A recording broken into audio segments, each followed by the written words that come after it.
Oh my God.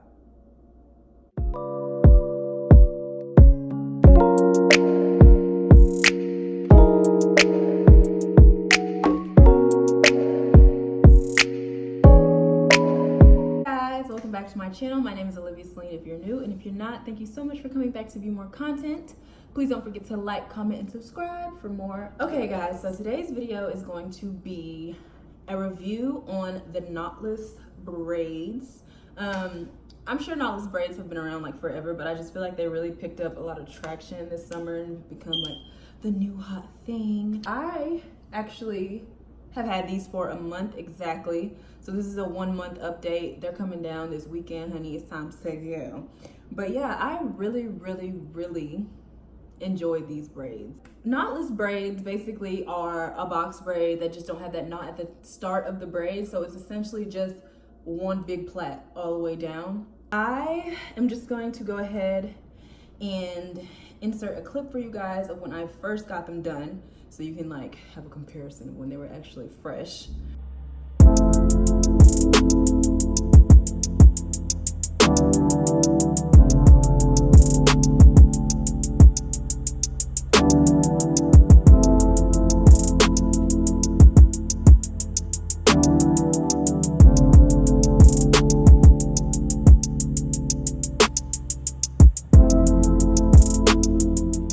And these are what they look like now.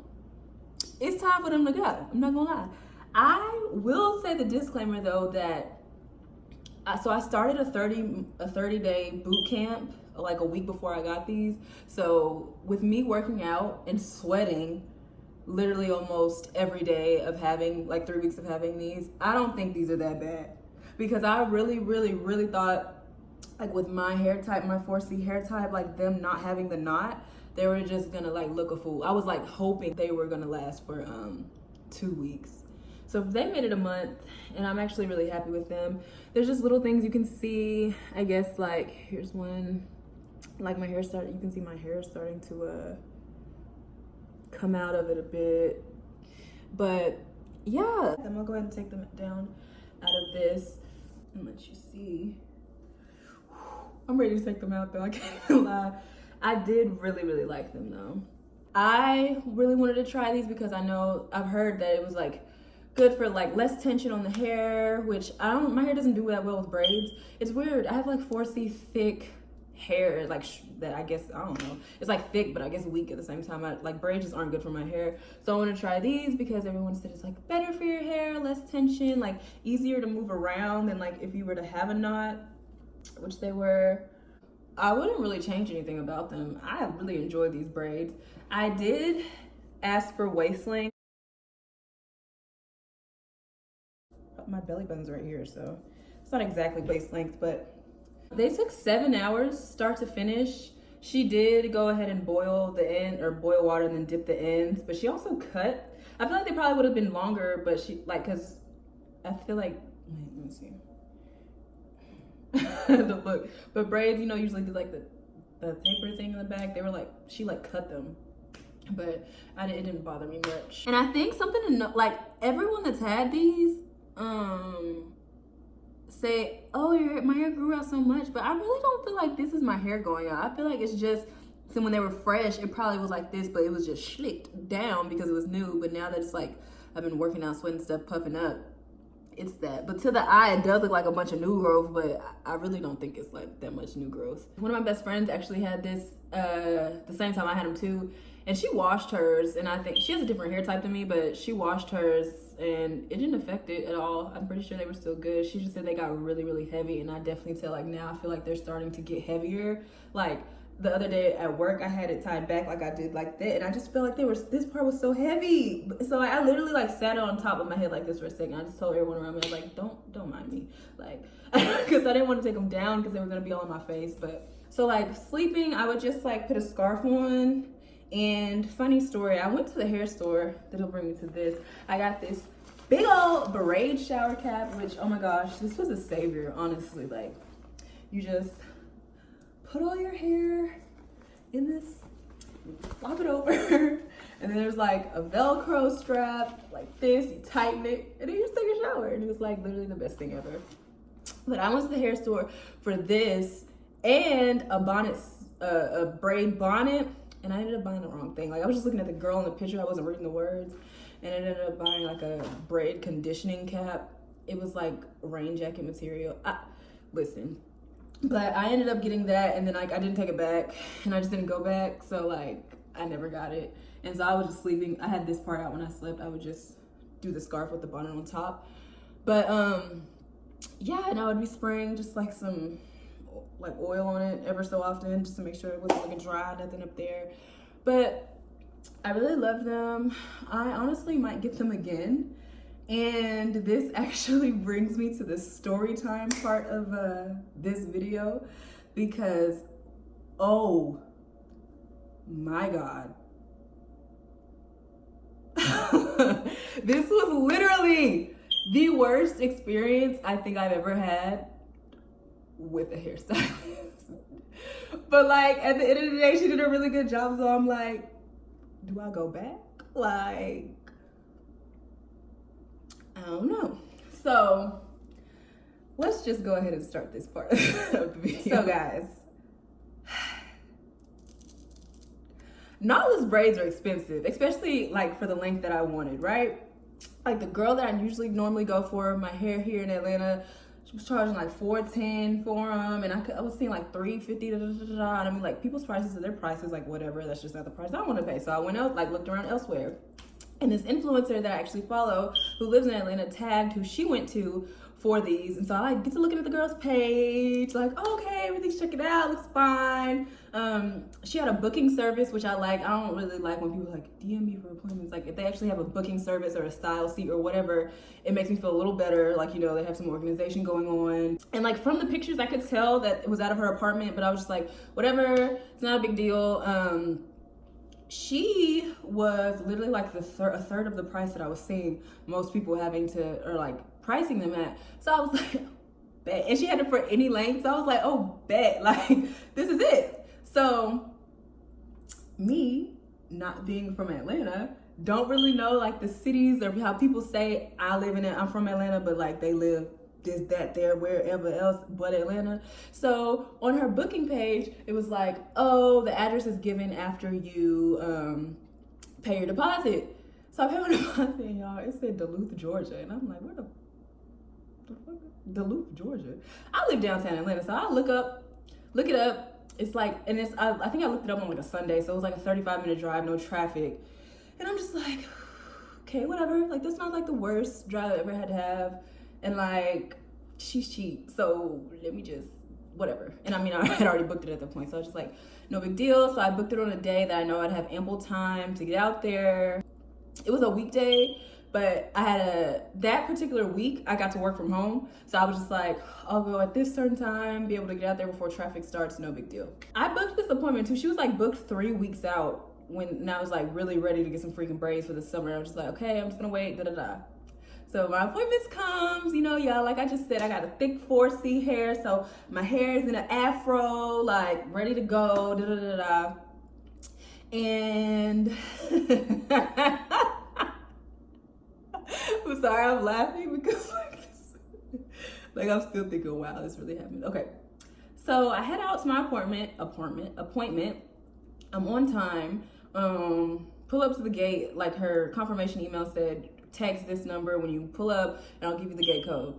So I text the number, and you know, like she took like 5 minutes to reply, which was already a bad sign because like I'm sitting at the gate. It's not like I was just like looking around for a apartment. I'm sitting at the gate. Cars are passing me. Like, I'm waiting for you to tell me what it is. I guess in hindsight, I could have texted like 5 minutes before, like, hey, I'm pulling up, can I get the gate code? Whatever, before I left, whatever.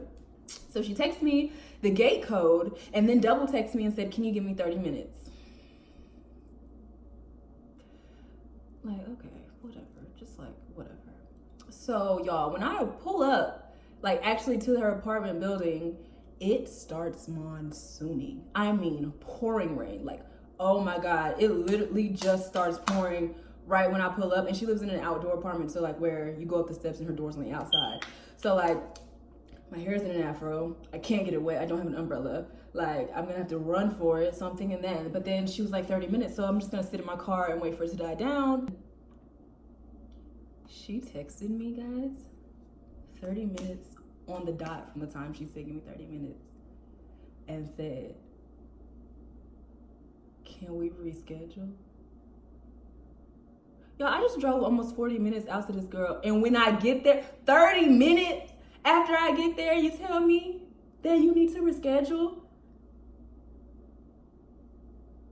She calls me and she's like, I just locked myself out of the apartment. Like, oh my God, this is like a terrible day. Like, I'm so sorry. Da, da, da. And the only reason, like, I was just like, but she's like being so apologetic, and she genuinely sounded like she was having a bad day. And she's like, I'll come to you tomorrow. Like, do you have a chair? Da, da, da, da. But like, y'all see my apartment. I ain't got no chair in here. Like, I ain't got no space for no chair. So I didn't have no chair or whatever. But I was just like, okay. She's like, I'll give you back your deposit. Like, oh my God, I'm da, da, da. So I'm like, we get off the phone, and I'm still sitting in the parking lot, and I called my sister because me and my sister always have like shitty hair experiences, but when it comes to getting our braids, like she always has really crappy braid like situations when she tries to go get her hair braided. So I'll call her, I'm like, my situation just topped any of your situations that you've ever had, right? So I'm on the phone with her, and the girl calls me back, and I'm like, oh, okay. Like, let me call you back, she's calling me. So she like, have you pulled off yet? Because like, I just got in my apartment. No, that's not even how she answered the phone. When I tell you it was a 180 in her voice, like she was like 2 minutes ago, she was like, I'm just like having a really rough day. Like, I just locked myself in the apartment. I'm so sorry. Y'all, when I tell y'all she answered the phone, I'm like, hey girl, I got in. I'm like, okay, like whatever. Nope, like, well, let me just go get my hair done, y'all. It was not even 2 minutes from me hanging up the phone and walking upstairs. Not to mention it starts raining again. Like, I have to run for it again. I just knew. I got up there, and sis walks out the door, steps out the door, and closes the door behind her and says, I know I just said I could do it, but things have changed. Girl, what just changed in 2 minutes? Like, I could have just kept sitting downstairs. You just made me come out here and get my hair wet to run in here just to tell me to go back downstairs as you can't do my hair. And then just like, I don't know, she started to get like personal for like 2 hot seconds. She was just like, this is why I don't live with, this is why I don't deal with family. Like, da da da da. And then she's just like, but like, I'm so sorry. Like, I'll come to you tomorrow. Like, no big deal. Like, just blah, blah bullshit. So I'm just like, all right. I'm sitting here thinking like, how the fuck am I supposed to go to work tomorrow? I'm about to have to try to put a wig over this freaking afro. Like, I just didn't know. The whole ride home, I'm sitting here thinking, like, I'm numb. I'm like, this just happened. Like, of course this just happened. Like, what? Like, what? Like, of course this just happened. But y'all, the part that really made me mad is that I made my appointment was at 3:30. So like, I had like from downtown Atlanta heading to Duluth, it was like right in the nick of time for traffic, y'all. So I got there, remember, so like a little before 3:30, had to wait 30 minutes, so it's 4. Then she like did all that whole spill, so it's almost 4:30. Traffic is deep and heavy heading back to downtown Atlanta at this time. So I live downtown and I work downtown, so I don't take the interstate on a daily basis. Like, I thought I had experienced Atlanta traffic before, but baby, I had never experienced Atlanta traffic, like coming from Duluth to downtown Atlanta at 4:30 p.m. It took me like almost 40 minutes to get there, but it took me almost an hour and 20 minutes to get home. I was fuming, pissed. Like, I was so mad. And I'm pretty sure I went to work the next day with my wig looking real freaking humpy and a hat on. And then it just, so like I said, it worked out literally only because I got to work from home like half days of that week. And so, half days. So I went to work all humpy for half the day, then came home, went to my sister's house in Smyrna, Georgia, which is like a no traffic 15 to 20 minute drive, to get a chair because I don't have a chair in this apartment, to get a chair so she could do my hair. My appointment time was around 2 o'clock. 2:30 comes. She texts me, okay, I'm on the way. My appointment ran over. 3 o'clock hits. 3:30 hits. She texts me, oh my God, the traffic down this way. My ETA is da-da-da. I'm on the same street. I'm not moving. Really? Is that so? Because that's how I was yesterday coming back home when you canceled my appointment. Like, oh, tough shit when you get here. Like, girl. So she finally pulls up. Y'all, this story keeps getting better. She pulls up and the 6-year-old gets out the car with her. Huh? Like, bruh, it's rude to like bring people to people's house without like telling them. And okay, you had to bring your little brother. Like, okay, but if you would have told me, that would have been a little better. I watched Nickelodeon for 7 hours. 7 hours. And she was mean to the little brother too. Like he was like, I'm hungry. She was like, that's too damn bad. Do you want a snack, sir? Like, I'm so like, what? Like, she was really mean to him when he was sitting here. But y'all, the experience was just so weird and awkward. And I'm like a super like reserved and introverted person. So like, I wasn't like being rude or like making the situation even more awkward. We literally sat in silence. Like, she was doing my hair. I was just, cause I was working from home. So like, at least like 2 hours in, I was still on my laptop. But then after that, honestly, I started watching these Nickelodeon with the little boy. Y'all want to know anything about the Robertsons, the Ruffersons, them superheroes? Because I know all about it now. But like, literally, it was just such a mind-blowing experience. And like, we did not speak to each other. Like, other than she's short too, and like the only chair I had, she couldn't like. I don't have a step stool. I'm not short. So like, she literally was like, couldn't get over, like, see the top of my head at certain points. At one point, she asked me if I could take the table I was working on and do like my elbows on it so she could get the top of my head. Y'all, it was all over the place. It was a mess. But I say all that to say that I really did like my hair in the end. And it just sucks that that's the experience that came with it, because I would definitely go to her again. I was even contemplating, like, do I tag her in my hair picture? Like, I don't know. It was a lot. Like, afterwards, after she finished and I was like, okay, this looks like a really good job, that's when we started to have more of like a conversation. Like, just like, I asked her like, oh, how long have these lasted for your other clients? She was just telling me like about the upkeep and like stuff like that. She doesn't seem like a bad person, and I think she genuinely probably had a shitty day to where like she doesn't usually pull stuff like that with her clients because of how apologetic. And she ended up I think she gave me $50 off, I think. Or yeah, 50 back. So I only ended up paying $120 for these braids, which is still gun, like, even her real price, $170, was gun cheap for these and them being waist length. But yeah, y'all, that was just the craziest hair situation, I guess, I've ever had to be in, and will never ever probably go back out to Duluth, Georgia, because it's just like traumatizing. But yeah, so that's the tea with these braids. But all in all, I really did enjoy it, the hairstyle, and I would get these again, definitely. I probably will, get them again before like winter hits. So that wraps up this review slash, ouch. So that is a wrap on this video. I really hope you enjoyed it, and if you did, go ahead and give me a thumbs up, comment, subscribe, and also follow me on my other socials as well. And I'll see you guys in my next video. Bye.